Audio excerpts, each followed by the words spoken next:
Sairam. Welcome back to our channel journey with Sai. ఈరోజు వీడియోలోకి వెళ్లే ముందు బాబా గారి ఆశీస్సులు మీ అందరికీ దొరకాలని మనస్ఫూర్తిగా కోరుకుంటున్నానండి. ఇంకా ఈరోజు బాబా ఏమంటున్నారు అనంటే, బిడ్డ, ఈరోజు నీ గడప దాటి నువ్వు బయటికి వెళ్ళేటప్పుడు ఈ ఒక్క పని చేసి చూడు తల్లి, జరిగే అద్భుతం ఏంటో నీకే ఈ వీడియోలో కనిపిస్తుంది అని చెప్పి ఒక మంచి సందేశాన్ని పంపిస్తున్నారండి. ఎందుకని అంటే, నిజంగా ఎప్పుడు కూడా మనం సింహద్వారం అంటే మన గుమ్మంలోంచి మనం బయటికి వెళుతున్నాము, అనేక రకాల పనుల మీద వెళుతూ ఉంటాం. ఏ పని చేయడానికి వెళ్ళినా కూడా మన ఇంట్లో మన పూజ చేసుకుంటాం, మా దేవుడి దగ్గర ఉన్న బొట్టున ఉన్న మనం విభూతిని ధరించడం కానీ కుంకుమని ధరించడం కానీ చేస్తూ ఉంటాం. ఒక్కొక్కరికి ఒక్కొక్క పద్ధతి అనేది ఉంటుంది. అలాగే బాబా ఈరోజు చెప్పబోయే పద్ధతి అనేది ఏంటనే చూద్దాం. అది ఏ పని చేయమని చెప్తున్నారనేది కూడా చూద్దాం. నీ గడప దాటి నువ్వు బయటికి వెళ్ళేటప్పుడు ఇలా ఒకసారి చేసి చూడు తల్లి, నీకు అద్భుతం అనేది ఈ వీడియో కంప్లీట్ అయ్యేలోపే కనిపిస్తుంది అని. ఇంకా వీడియో ఏంటో తెలుసుకోవడానికి ముందుగా మన ఛానల్ని కొత్తగా చూసేవాళ్ళైతే కనుక ఒక చిన్న లైక్ చేయడం మాత్రం మర్చిపోకండి. సబ్స్క్రైబ్ చేసుకొని చూడండి, మీ ఫ్రెండ్స్ అందరికీ కూడా షేర్ చేయండి. ఇంకా వీడియోలోకి వెళదాం. సాధారణంగా అండి, మనం ఇంట్లో నుంచి బయటికి వెళుతున్నాము అని అంటే సక్సెస్ అవ్వాలి. ఒక పని మీద వెళుతూ ఉంటాం. రోజు ఆఫీస్కి వెళ్ళే వాళ్ళైనా సరే కూడా అండి, ఖచ్చితంగా ఈ పని బాబా చెప్పే ఈ ఒక్క విషయాన్ని మాత్రం ఫాలో అయ్యి చూడండి ఫ్రెండ్స్. ఒక మంచి రిజల్ట్ అనేది కనిపిస్తుంది. ఈరోజు అంటే ఈరోజే స్టార్ట్ చేయమని చెప్తున్నారండి. ఈ రోజు నుంచి ఇలా గనక మనం ఎన్నో రకాలుగా చేసి ఉంటాం. ఎన్నో రకాల పరిహారాలు, మనం దేవుణ్ణి దండం పెట్టుకొని వెళ్ళడం, మనం అరచేతులు ఉదయాన్నే లేసి చూసుకోవడం కానీ అనేక రకాల మంచి పనులు చేసి ఉండొచ్చు. కానీ బాబా చెప్పబోయే ఈ విధానాన్ని కూడా మనం ఒక్కసారి కనుక ఫాలో అవ్వగలిగితే, పని చేయగలిగితే, అంటే చెప్పిన విషయాన్ని మనం కనుక బాబా ఎప్పుడు కూడా చెప్పే మంచి మంచి విషయాలని మనం ఫాలో అవ్వడం మాత్రమే కాదండి, ఒక 10 మందికి తెలియచేయాలి అన్నదే బాబా గారి ఆలోచన. అలాగే ఈ విషయం నాకు తెలిసిందండి, నేను మీ అందరికీ తెలియజేస్తున్నానమాట. ఎప్పుడు కూడా అండి, చాలామంది ఇంట్లో మ్యారేజ్ అయిపోయిన తర్వాత మగపిల్లలు కానీ ఆడపిల్లలు కానీ ఆఫీస్కి వెళుతూ ఉంటాం, వస్తూ ఉంటాం. ఎన్నో రకాలుగా మనం ఆఫీస్లో ప్రాబ్లమ్స్ని ఫేస్ చేస్తూ ఉంటాం. ఇంటికి వచ్చేసరికి టైర్డ్ అయిపోతూ ఉంటాం. చక్కగా ఫేస్ వాష్ చేసేసుకొని పడుకునేస్తూ ఉంటాం. ఇదే రొటీన్ లైఫ్గా ఉంటుంది. అందులో మనకి వెళ్ళి వచ్చేలోపు ఆఫీస్కి వెళ్ళేటప్పుడు కానివ్వండి, వెళ్ళి రావడానికే మనం వర్క్ చేసేది ఒక 8 అవర్స్ 9 అవర్స్ ఉందనుకోండి, ఒక 10 అవర్స్ 12 అవర్స్ కూడా వర్క్ చేసేవాళ్ళు ఉంటారు. అలాగా అక్కడున్న టెన్షన్స్ అన్నీ కూడా మనం ఫేస్ చేయాలి. ఇంకా కూడా మనం తిరిగి ఇంటికి వచ్చేటప్పుడు కూడా మనం హ్యాపీగా ఉండగలిగే ఒక మంచి పని అండి. వెళ్ళేటప్పుడు హ్యాపీగా ఉండాలి, ఆఫీస్లోనూ కూడా కొంచెం మనకి టెన్షన్స్ లేకుండా ఉండాలి. అలాగే ఇంటికి వచ్చేటప్పుడు కూడా హ్యాపీగా ఉండాలి అని అంటే బాబా చెప్పే ఒక విషయం ఏంటో తెలుసుకుందామండి. అది కూడా ఒక చిన్న కథ ద్వారా తెలుసుకుందాము. ఎందుకు మన రోజు కూడా కథలను తెలియజేస్తున్నాము అని అంటే, అందరికీ అండి, చిన్న చిన్న పిల్లల దగ్గర నుంచి పెద్దవాళ్ళ వరకు కూడా, నాన్న నీకు ఒక కథ చెప్తాను వింటావు అని అంటే, వింటావా అని అడిగితే మనం చెప్పండి అని చెప్పి ఇంట్రెస్ట్గా వింటాం. అలాగే బాబా చెప్పే ఈ కథల్ని కూడా మనం అశ్రద్ధ చేయకుండా చక్కగా అందరూ కూడా వింటూ ఉన్నారండి. వినడం మాత్రమే కాదు, ఫాలో చేస్తూ ఉన్నారు కూడా. అలాగే ఈరోజు చెప్పబోయే ఈ కథను కూడా వినండి ఫ్రెండ్స్. ఒక ఊర్లో అండి మంచి ఫ్యామిలీ, ఆ ఫ్యామిలీలో అమ్మ నాన్న ఉన్నారు, ఒక 2 పిల్లలు ఉన్నారు, ఒక అమ్మాయి అబ్బాయి అన్నమాట. వాళ్ళిద్దరూ అండి చాలా వరకు కూడా మంచి పిల్లలనే చెప్పవచ్చు. మంచి హ్యాబిట్స్ ఉన్నాయి, అమ్మా నాన్న అంటే ఇష్టం వాళ్ళకి కూడా.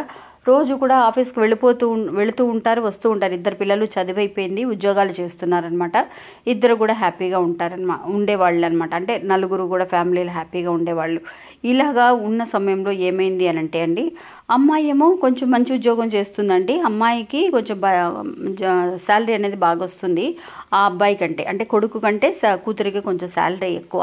అందువల్ల ఏంటి అని అంటే, మామూలుగా ఈ అమ్మ నాన్న చెప్తూ ఉంటారనమాట. వాళ్ళ అమ్మమ్మ తాతయ్య వాళ్ళు కూడా చెప్పిన ఒక విధానం ఏంటి అని అంటే, నాన్న నువ్వు రోజు కూడా ఆఫీస్కి వెళుతున్నావు కదా, వెళుతున్నాను అని చెప్పి అమ్మ వాళ్ళకి ఎందుకని చెప్పి వెళ్ళవు అని చెప్పి ఆ పిల్లవాడిని అడుగుతారండి. అడిగినప్పుడు అమ్మ ఏంటి చెప్పేదే ఉందిలే ఇందులో అని చెప్పేసి ఆఫీస్కి వెళ్ళిపోతూ ఉంటారనమాట. ఎప్పుడు కూడా అండి బయటికి వెళ్ళేటప్పుడు, ఆఫీస్కనే కాదండి ఎక్కడికి బయటికి వెళ్ళినా కూడా మన ఇంట్లో ఉన్న పెద్దవాళ్లతో, అమ్మ వెళ్ళొస్తానమ్మా, బయటికి వెళుతున్నాను, నేను బయలుదేరుతున్నాను, వెళ్ళొస్తాను అని చెబితే వాళ్ళకి ఒక సంతోషంగా ఉంటుంది. మనం బయటికి వెళ్ళాము అన్న ఆలోచన వాళ్ళకు ఉంటే తిరిగి వచ్చేంత వరకు కూడా పెద్దవాళ్ళు ఏంటి అని అంటే వాళ్ళ మనసులో ప్రేయర్ చేసుకుంటూ ఉంటారు. వీళ్ళు హ్యాపీగా తిరిగి రావాలి, ఎలాంటి ప్రాబ్లమ్స్ లేకుండా హ్యాపీగా తిరిగి రావాలన్న ఆలోచన కూడా వాళ్ళకు వస్తుంది. ఎప్పుడైతే వాళ్ళు మనల్ని మనకి ఒక ఇంపార్టెన్స్ ఇచ్చి ఫస్ట్ ప్రయారిటీ మనకిచ్చి మనతో చెప్పి వెళుతున్నారు. అప్పుడు కూడా మనలో ఉన్న ఇంట్రెస్ట్ అనేది కానీ మనకి చెప్తున్నారు అని అంటే అమ్మ నువ్వు చూసుకో, ఎందుకు చెప్తున్నాము, భగవంతుడు కూడా అండి మంచి మంచి విషయాల్ని మనకి పరిచయం చేశారు పెద్దవాళ్ళ ద్వారా. ఏంటి అని అంటే ఎందుకోసం అలా తెలియచేస్తున్నారు. ఎప్పుడైతే కనుక అమ్మ నేను వెళ్ళొస్తానంటే మా అబ్బాయి చెప్పి వెళ్ళాడమ్మా ఆఫీస్కి వెళుతున్నానని, బిడ్డ చాలా కష్టపడుతున్నాడమ్మా అని చెప్పి ఆ పక్క వాళ్ళతో చెప్పుకోవడం, బాధపడడం, అలాగే మా దేవుడి దగ్గర చెప్పి బాధపడడం, ఇలాంటి టెన్షన్స్ అనేవి లేకుండా చూడు నాయనా అని చెప్పి భగవంతుని దగ్గర కోరుకోవడం అని చేస్తూ ఉంటామండి. అలా చెప్పమన్నప్పుడు ఆ పిల్లవాడు అసలు పట్టించుకునేవాడు కాదండి. అదే వాళ్ళ అమ్మాయి అండి, అమ్మాయి రోజు కూడా అమ్మాయి వెళ్ళొస్తానమ్మా ఆఫీస్కి అని చెప్పడం, వాళ్ళ అమ్మ నాన్న ఇంట్లో వాళ్ళ తాతయ్య అమ్మమ్మ ఉంటే వాళ్ళకి కూడా చెప్పి వెళ్ళడం, ఇలా చేస్తూ ఉండేదన్నమాట. ఇంకా ఆ అమ్మాయి కూడా అండి వాళ్ళిద్దరికీ తేడా చూడండి ఫ్రెండ్స్. ఎప్పుడు కూడా ఆ అబ్బాయి ఎప్పుడైతే చెప్పకుండా వెళ్ళిపోతాడో అప్పుడు వెళ్ళేటప్పుడు టెన్షన్గానే వెళుతూ ఉంటాడు, అబ్బాయి వచ్చేటప్పుడు కూడా టెన్షన్గానే వస్తూ ఉంటాడు. అదే కనుక ఒకసారి మనం ఇంట్లో వాళ్ళతో చెప్పి వెళితే వాళ్ళని హ్యాపీగా ఉంచుకున్న వాళ్ళం అవుతాం. ఎప్పుడు కూడా గొడవలు పడుతూ హస్బెండ్ వైఫ్ అనుకోండి, అమ్మా నాన్న లేరు, మనతో పాటు హస్బెండ్ వైఫ్ మాత్రమే ఉన్నామని అనుకోండి, వాళ్ళకి ఇప్పుడు హస్బెండ్ బయటికి వెళ్ళినా సరే వైఫ్తో చెప్పి వెళ్ళడం, వైఫ్ వెళ్ళినా కూడా హస్బెండ్తో చెప్పడం, ఇలాగ వెళ్ళొస్తాను అని అంటే కనుక వాళ్ళకి కూడా మంచి హ్యాపీగా ఉంటుంది. వెళ్ళొచ్చేంత వరకు కూడా మన కోసం ఎదురు చూస్తూ ఉంటారు. ఇంకా వచ్చిన తర్వాత కూడా ఎలాంటి ఒక గొడవలు లేకుండా మనశ్శాంతిగా ఉంటుందండి.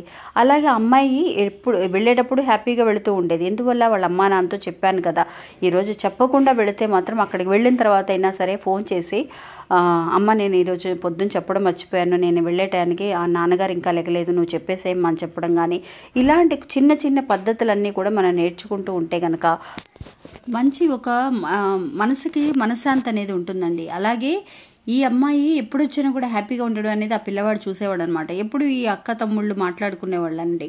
అప్పుడు అడిగేవాడు అనమాట, ఏంటి నువ్వు ఎప్పుడు వెళ్ళొచ్చినా సరే నువ్వు ఆఫీస్కి వెళ్ళొచ్చినా హ్యాపీగా ఉంటున్నావు, నేను ఉండలేకపోతున్నాను అలాగ అన్నప్పుడు, అరే నువ్వు ఒక్కరోజు ఆఫీస్కి వెళ్ళేటప్పుడు అమ్మా నాన్నతో తాతయ్య అమ్మమ్మ వాళ్ళతో చెప్పేసి వెళ్ళు ఒకసారి, అది చాలా హ్యాపీగా ఉంటుందిరా, నేను అక్కడికి వెళ్ళినా కూడా ఒకరోజు మర్చిపోయినా నేను మళ్ళీ కూడా ఫోన్ చేసి చెప్తూ ఉంటాను అని అన్నప్పుడు ఆ పిల్లవాడు అప్పుడు ఆలోచించాడండి. ఆలోచించి ఇలా గనక ఇలా చెప్తే ఇలా జరుగుతుందా, సరేలే చెప్దాంలే అని చెప్పి ఆ తర్వాత రోజండి ఆ పిల్లవాడు చెప్పాడనమాట.